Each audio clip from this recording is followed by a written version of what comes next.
guys, and welcome back to Pass and Move. And for today's episode, we have the derby. Now, of course, since the last episode, not much has really happened. In fact, we've only played a single game, but of course, playing against Gelsenkirchen, also known as Schalke, of course, is going to be a very interesting game, a huge game. And that's why we had to show it to you, of course, not only just because of the derby, but also because we need the points. We're in 12th out of an 18-team league and not doing well at all. We're supposed to be in the Champions League spots at least, so it's 4th place. And that means we're 7 points away. Gelsenkirchen are one of the teams in the Champions League spots as well. So if we win against them, we can at least close the gap to the Champions League spots. The board are okay with my management, but the likelihood is soon enough they will become upset. I think I've only survived so far because I've won the German Super Cup in the beginning of the season. Let the board be happy with me. But after that, we've had a serious downfall. 5 losses out of 10 games. And we'll have to improve today. But yeah, just to show you the single result, we played against Juventus and managed a 2-0 result. Somehow got a win at home. Mark Barter and Yarmolenko scoring for us. And we made some tactical tweaks and they seem to have worked. Unless, of course, Juventus were just complacent. But yeah, that leaves us in a decent enough position to try and advance into the Champions League latter stages. We've got 5 points now. If we beat Copenhagen, we've played Juventus twice, I believe.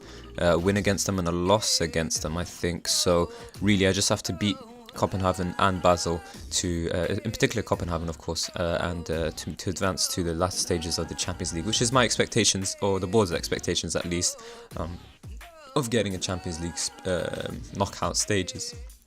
So today's game, we'll just show you quickly the tactical tweaks we've made. We've really just gone with the inside forwards. I tried to basically fit everyone in their preferred position as well as preferred role and sort them out according to their ability, of course. So it seemed like this is our strongest 11 players at the squad in the club at the moment. Aubameyang, of course. Kagawa has been switched around with Götze in terms of the attacking midfield and centre midfield combination. I thought it would be better to let Götze play really in his most natural role and drop Kagawa down a little bit, since, you know, Kagawa's a lesser player, so to speak, in terms of ability. But it turns out Götze is very comfortable in the centre midfield position. He's still got a 4-star rating and he's much better than Kagawa, who's a 3-star in central midfield. Kagawa, of course, in attacking midfield is actually 3 stars and a half. It also meant Yarmolenko and Royce, actually, not Pulisic. But of course, Royce is still injured. But Pulisic is the second best, so we've gone with inside forwards, fullbacks on support and attack to complement them. I prefer wingbacks, but in truth, because we need crosses in from deep, we'll play the fullback on support, and we need also natural crossers, so we've gone with a cross more forward. If I'd gone with a wingback on attack here, I feel like that would cross from the byline, I think, which is something we're trying to avoid. We're trying to get crosses in from deep, so fullback on attack will give us a cross more often option, which is what's needed, since our inside forwards they dribble a lot but they cross less often. Of course, this tactic, the best way for it to work is to have players who dribble, shoot and cross at every opportunity, and we're quite limited in some areas. Deep line playmaker shoots less often, and so does the advanced playmaker, and we're playing 2 of those, but hopefully a return of, you know, the players in their natural positions, in their natural roles, we'll see a return of good form. Tactics wise, we're still stuck with the same instructions and team shape and mentality and everything, and we'll see if we can continue and actually have a look at whether, you know, the Juventus result, whether it was lucky or not. So a couple of players are hint unfit, but I felt like I should still try and show you the same 11, especially because we won. I don't want to make too many tactical tweaks, and like I mentioned, Royce's only major injury. Toprak is injured, but he'll be back within 7 days anyways. Just to give you an update, Royce out for 4 weeks to 2 months still, so he should be back around, you know, January transfer window. But anyways, I think we can kick off and see whether we can get back-to-back wins for the first time in quite some time. But yeah, Gelsenkirchen are obviously tough opposition, they always are, and it is a derby. Schalke were winners of the league previously, if I'm not mistaken, and they've sort of dropped off in recent years, to be fair, but it looks like they've made a serious campaign this season. And they do have good players like Myers, a player that always go and buy. Goretzka's, of course, in real life a huge interest to a lot of clubs. Bentaleb has a decent amount of reputation and respect. Nastasic is a decent player too. Naldo, of course, and you wouldn't put it past any of the other players as well. But in terms of us, this is our starting 11, 4-2-3-1 against a 3-4-3, I suppose. You could really number that however way you want, but a bit of a Christmas tree shape. I think we can exploit this area here, but we'll need our attack, these two to really work hard against a 3-man backline. Probably these two strikers would do a better job there, but let's see how we get away with Aubameyang and Kagawa first. So, we're underdogs apparently, and morale is good though. So I do want to see if we can say, you know what, let's just stick to the usual team talk. When you're underdogs, apparently players have responded well, and let's give them some faith and see how it goes. Look inspired and ready for the match, so that seems to be alright. Let's just quickly check if we've got replays set. Hopefully this time it works. I remember the last episode it didn't work for some reason, even though it was checked. Got TV camera and director for replays, and I think we can kick off. I know I say this every single episode, but I'm such a fan of this zoom in ability. You can really get in there with the TV. There are some TV channels that actually show matches like this, which I think is ridiculous, but I think about this much is good. In terms of height, of course. Anyways, looks like there's going to be an early chance here. Castro, can you put a good ball into the box? Socrates, no. Goretzka clears, and that player is going to try and get his team on the counter-attack, and they're quickly getting bodies forward. And we're quite outnumbered if we're not quick enough. We need Schmelzer to come across. Do not put in the tackle. Koke delivers really well back to the back post and really couldn't do anything. Really, you'd expect your goalkeeper to get that. And Schalke or Gelsenkirchen have punished us on the counter-attack, even though we're playing on control. Obviously, it's not guaranteed, but control does take less risk than attack, and it even says specifically that it's supposed to try and help stop counter-attacks. There you go. 2-0 within 8 minutes, and the result against Juventus might have been luckier than we had originally anticipated. Well, the boys have a lot to prove in the next, you could say, 80 minutes. And my laptop has something to prove in terms of letting this work. It's frozen. Alright, there you go. Play on. I'm actually kind of hoping they don't play on. Yeah, I mean, no one in particular is actually at fault for the goals by the looks of it. They did create a clear-cut chance, but yeah, I mean, what can you do when their wing-back and their striker scores? So, 2-0 to Gelsenkirchen. And we've had a single shot, so I suppose that's a good improvement, but not even on target. We've got more fouls, yellow cards, and the least amount of possessions possible. And we're going to need some serious halftime team talk to turn this around. But some players have seriously sort of started to drop off, like Pulisic, for example. Another set piece for Gelsenkirchen. Can you make it 3? Yes, they can. And this time, it's the same player, Burgerstaller, who's doubled his tally, and it's 3-0 within the first half. Really falling apart, defending set pieces, we should focus. Okay, but this is the only time it's happened. Struggle to keep possession, we're not necessarily a possession-oriented side, to be fair. Plus, they dominate us in midfield. Restricting them to long shots, but they are having a number of them. That's like pretty much every single game. Crossing game isn't working today, which kind of makes sense since we're playing inside forwards who don't necessarily look to cross. And are we going to win it back and counter them? Please tell me that's what's happening. We cannot afford 4 at half time, man.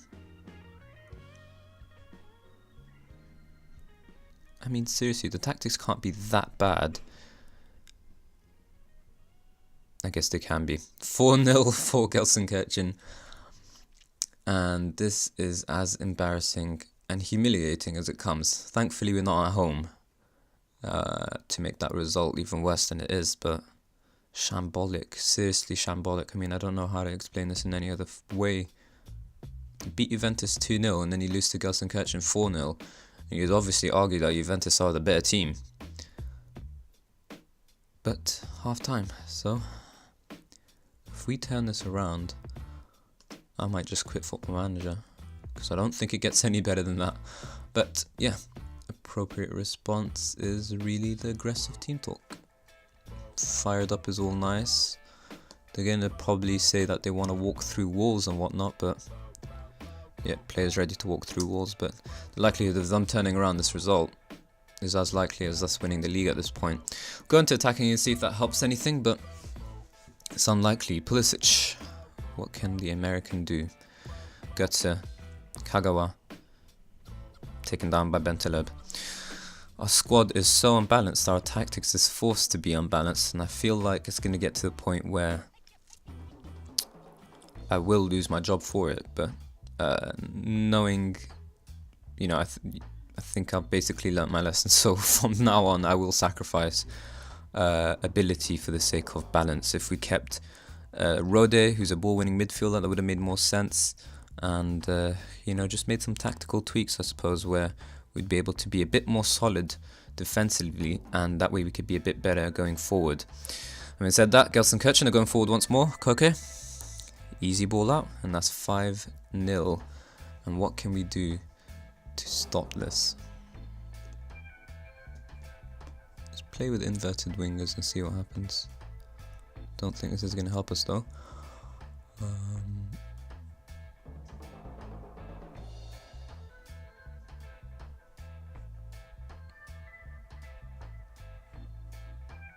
Okay, and let's keep it at that, see what happens. Oh god, Yarmolenko. Oh, Vidal, good position to cross, loses out to Nastasic though, and Ospika can get his team away. Again, it's Bergstaller, that one player who's destroyed us. Thankfully, that's the end of that highlight.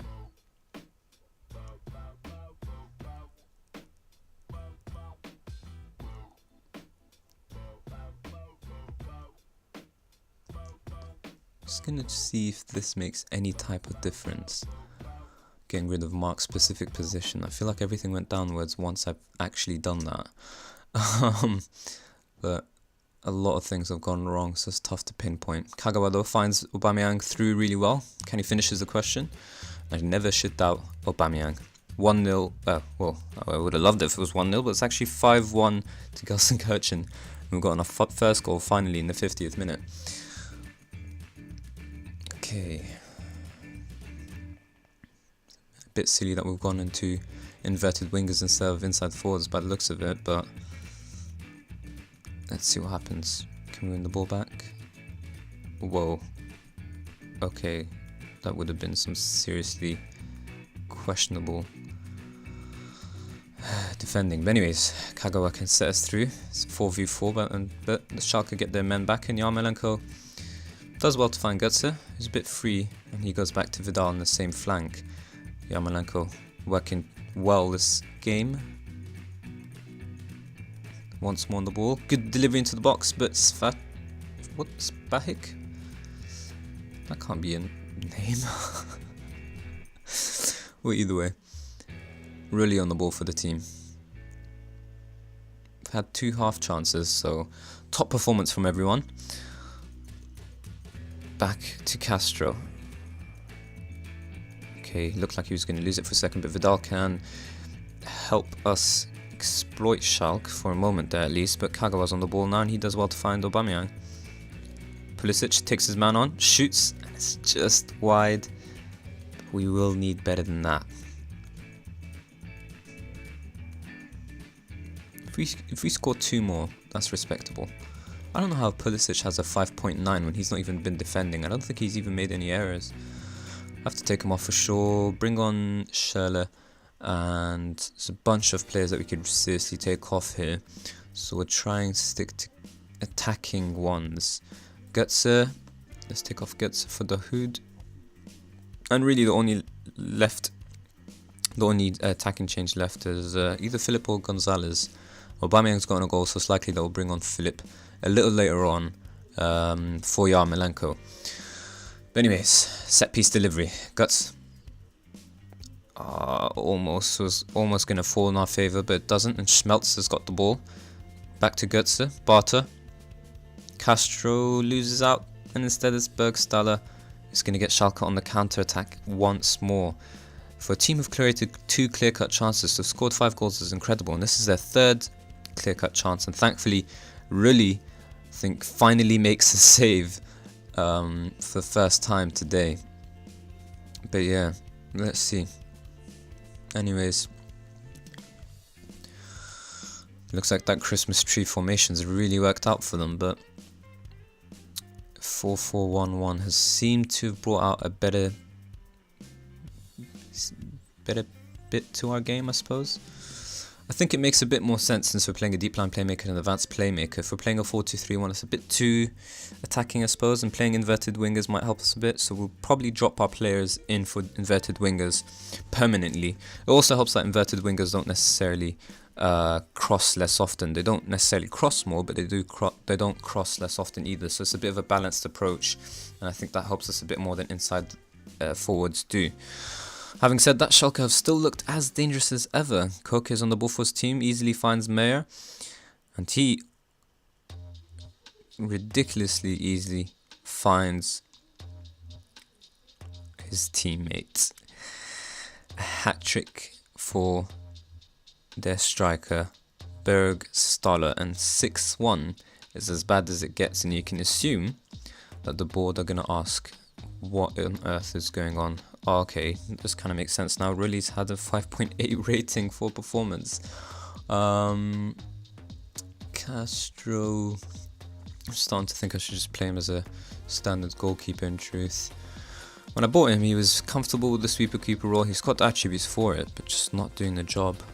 There's no one to take Castro off for. I think we'll just stick with taking off Yarmolenko for Philip and see where that gets us. But almost every single player, actually every single player bar Aubameyang, has underperformed in today's game, and that's incredible. I don't think I've ever seen a whole squad underperform. It's not even like quiet performances, it's literally horrible performances, and Kagawa actually gets away with it a little bit just because he's got an assist for Aubameyang's goal, but Aubameyang's the only one who can walk off that pitch with his head held high, and I don't think I've had a worse loss on FM, and specifically, wow, it's just gotten worse.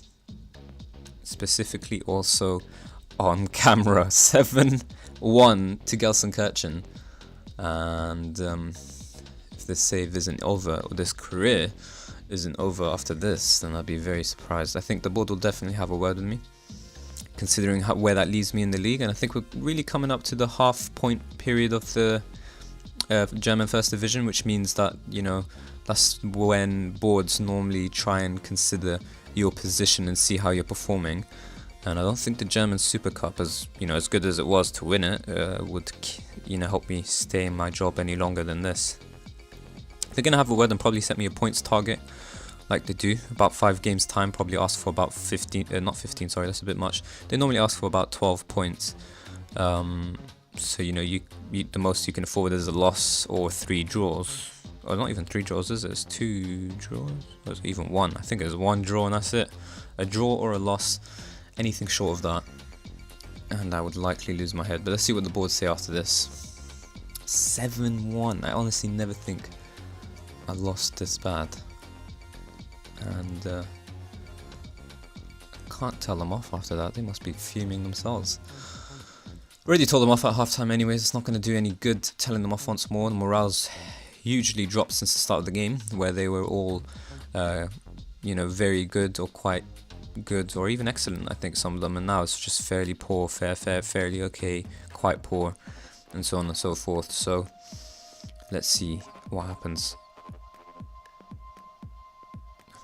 For a second I thought I was sacked entirely. Hopeless Dortmund lose again. 5 matches lost in a row. Oh, that's in the league only. That makes sense, but Dortmund boss unwilling to experiment. Even after going into a 4-4-1-1, that didn't change anything. I'm absolutely clueless as to what to do with this team.